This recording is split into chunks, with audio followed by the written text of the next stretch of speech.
جس قرآن کو نبی نے پیش کیا، جس بات کو نبی نے اللہ تبارک و تعالیٰ سے لے کر پیش کیا، یعنی اپنی رسالت کی ذمہ داری ادا کی ہے، صحابہ نے اس کو لیا اور پھیلا دیا۔ اب جو بھی ان کو پڑھتے رہیں گے، قرآن کو پڑھیں گے، حدیث کو پڑھیں گے، سمجھتے رہیں گے، یہ اتفاقی طور پر نہیں بلکہ اللہ تبارک و تعالیٰ انتخاب کرتا ہے۔ اگر کسی کے دل میں تڑپ ہو اور فکر ہو کہ مجھے علم حاصل کرنا چاہیے، مجھے قرآن پڑھنا چاہیے، مجھے حدیث پڑھنا چاہیے، مجھے حافظ بننا چاہیے، مجھے عالم بننا چاہیے، اللہ تبارک و تعالیٰ یہ دولت انہی کو عطا فرماتے ہیں۔ صحابہ کرام رضوان اللہ علیہم اجمعین نے قرآن کے علم کو ایسے بیٹھے بٹھائے چلتے پھرتے حاصل نہیں کیا ہے۔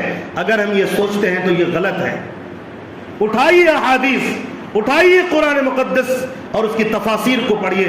صحابہ کرام رضوان اللہ علیہم اجمعین اپنے آپ کو نبی کی اتباع میں لگا دیا، جان بھی دے دی، مال بھی دے دیا اور کہہ دیا اے نبی ہم آپ کو اللہ کا نبی مانتے ہیں، رسول مانتے ہیں۔ جب آپ کہیں گے جان دے دو اس کے لیے بھی حاضر ہیں، جب آپ کہیں گے مال دے دو اس کے لیے بھی حاضر ہیں۔ انہوں نے اپنی جان اور اپنے مال کو اللہ کی قسم دین کی خاطر لٹا دیا ہے۔ پڑھیے حضرت بلال حبشی رضی اللہ تعالیٰ عنہ کو جب خبر ملی کہ ایک نبی آئے ہیں اور وہ لوگوں کو دعوت دیتے ہیں، جنت کی دعوت دیتے ہیں، خالق کی معبود کی دعوت دیتے ہیں، اس کی عبادت کی دعوت دیتے ہیں، آئے اور ایمان کو قبول کر لیا۔ کون نہیں جانتا؟ بار بار سننے سے اگر ہم نہیں سمجھتے، یاد رکھیے ہم بہت بڑے بے غیرت ثابت ہوں گے۔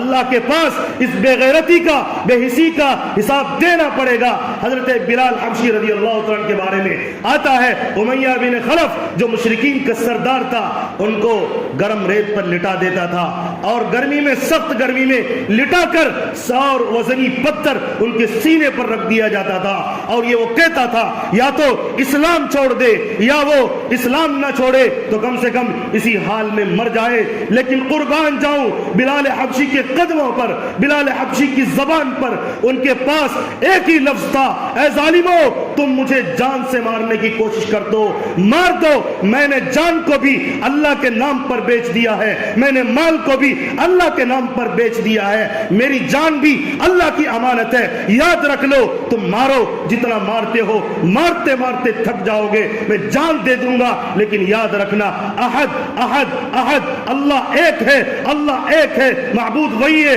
میری زبان سے یہ نکلنا بند نہیں کر سکتے۔ یہ ہوتی تھی ایمان، ان کا خون بہایا گیا، ان کو تکلیفیں دی گئی، لیکن وہ ایمان پر ثابت قدم رہے اور ایک ایک حدیث کو، قرآن پاک کی ایک ایک آیات کو دنیا کے لوگوں تک پہنچانے کے لیے مکہ چھوڑا، پیارا شہر کو، مدینہ چھوڑا، نبی کے شہر کو چھوڑا، اپنے گھر بار کو چھوڑا اور ملک شام چلے گئے، ملک شام چلے گئے اور عراق چلے گئے، کوفہ چلے گئے۔ اٹھائیے، پڑھتے کیوں نہیں ہیں؟ ہمیں کیا ہو گیا ہے؟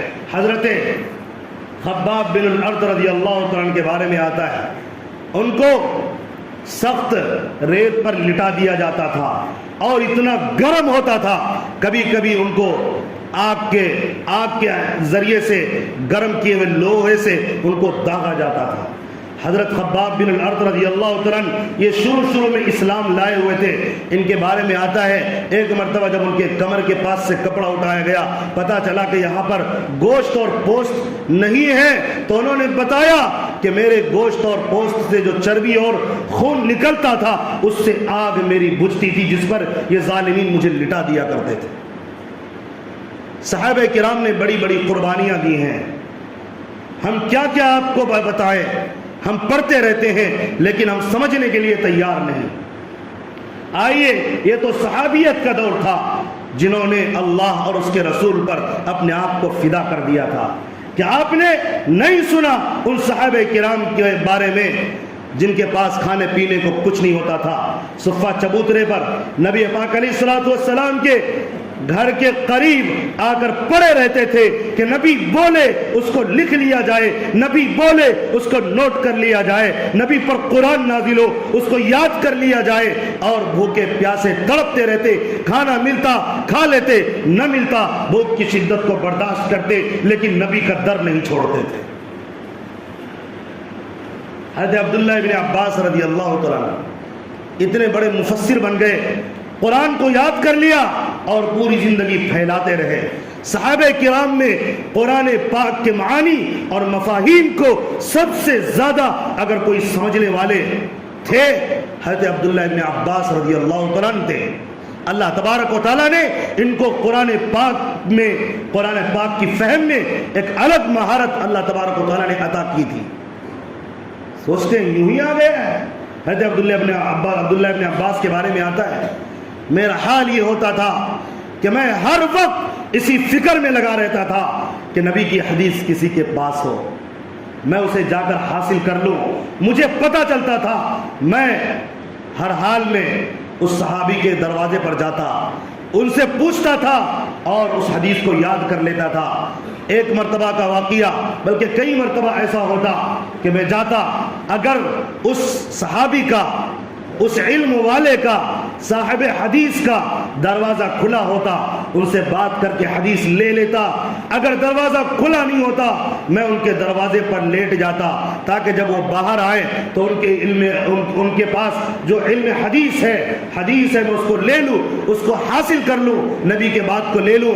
اور اسی حال پہ دروازے پر پڑا رہتا، اور دھوپ کی تیزی میں جب ہوا چلتی تھی، گرمی بھی شدید ہوتی تھی، ہوا چلتی تھی، گرد و غبار مجھ پہ پڑا کرتے تھے۔ اس مقدس جسم کے اوپر جو صحابہ والا جسم ہے اس کے اوپر گرد و غبار برداشت کیا، لیکن نبی کا ایک حدیث چھوڑنا برداشت نہیں کیا کہ مجھے یاد نہ ہو جائے۔